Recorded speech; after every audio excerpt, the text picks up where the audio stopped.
चलिए, नेवी के एक ऐसे मिशन की कहानी सुनते हैं जहां धोखा ही सबसे बड़ा हथियार था। सुनने में अजीब लगता है ना। पर यह कहानी है कि कैसे दिमाग ने एक खतरनाक हथियार को हरा दिया। कहानी शुरू होती है 1971 से, जब 90 लाख लोग ईस्ट पाकिस्तान से भागकर भारत आ गए थे। तो माहौल बहुत तेजी से बिगड़ रहा था। भारत का प्लान था युद्ध से पहले ही पाकिस्तान को कमजोर करना। इसके लिए भारत ने मुक्ति बाहिनी कमांडोज को ट्रेन किया ताकि वो पाकिस्तान का समुद्री रास्ता रोक सकें। अब टेंशन बढ़ी और लड़ाई दो बड़े जहाजों पर आ टिकी। एक तरफ भारत का गौरव तो दूसरी तरफ पाकिस्तान का शिकारी।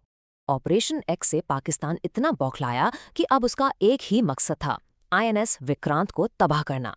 और इस काम के लिए भेजा गया PNS गाजी को।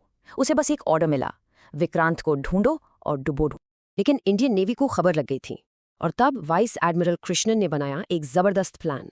ये प्लान शिकारी को जाल में फंसाने के लिए एक मास्टर स्ट्रोक था, मतलब पूरा का पूरा धोखा। और देखिए, पाकिस्तान इस झांसे में आ भी गया। गाजी को तुरंत विशाखापट्टनम जाने का ऑर्डर मिला। गाजी एकदम चुपचाप 27 नवंबर को विशाखापट्टनम पहुंची, एक ऐसे जहाज की तलाश में जो वहां था ही नहीं। वहां माइंस बिछाते हुए गाजी ने अचानक गोता लगाया और समंदर की जमीन से टकराकर फंस गई। उसी वक्त एक पुराने जहाज INS राजपूत को भेजा गया। वो विक्रांत होने का नाटक कर रहा था। और फिर पाकिस्तान ने अचानक हमला कर दिया। 1971 का युद्ध अब ऑफिशियल तौर पर शुरू हो चुका था। जब राजपूत लौट रहा था, उसके सोनार ने पानी के नीचे कुछ अजीब हलचल पकड़ी। ये फंसी हुई गाजी थी। अब कोई चांस नहीं लेना था। राजपूत ने तुरंत 2 डेप्थ चार्ज, मतलब पानी वाले बम, दाग दिए। फिर हुआ एक जबरदस्त धमाका। शायद गाजी के खुद के टॉर्पीडो फट गए थे। और फिर एकदम सन्नाटा।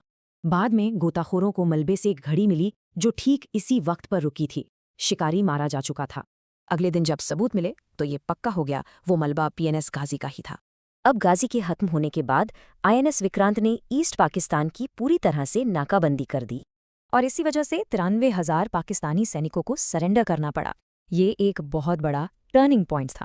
तो गाजी का डूबना ये बताता है कि जंग में कभी-कभी सबसे तेज दिमाग ही सबसे बड़ा हथियार होता है।